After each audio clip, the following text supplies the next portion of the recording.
পর্দায় চুমু খেতে যার আপত্তি সেই তিনি পড়লেন বিকিনি। দিগন্ত বিস্তৃত নীল জল, সমুদ্রের সঙ্গে মিশেছে ঘন নীল আকাশ। হাঁটু জলে দাঁড়িয়ে নীল বিকিনিতে ওপার বাংলার জনপ্রিয় অভিনেত্রী মিমি চক্রবর্তী। হালকা ভেজা চুলে সমুদ্র থেকে উঠে আসছেন তিনি।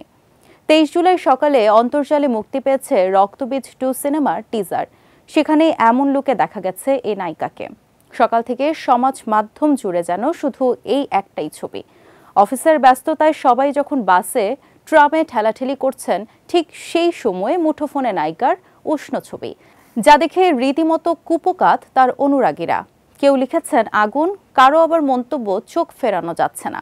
পূজায় মুক্তি পেতে যাচ্ছে মিমি এবং আবির চট্টোপাধ্যায় অভিনীত, নন্দিতা রায় এবং শিবপ্রসাদ মুখোপাধ্যায় পরিচালিত সিনেমা রক্তবীজ 2।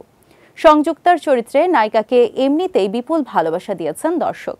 ফলে এই ছবি নিয়ে কৌতূহল এবার দ্বিগুণ।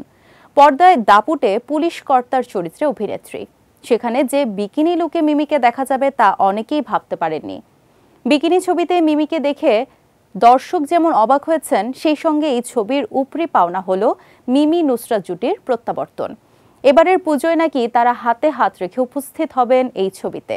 তাই এই সিনেমা নিয়ে দর্শকদের আগ্রহ রয়েছে চোখে পড়ার মতো।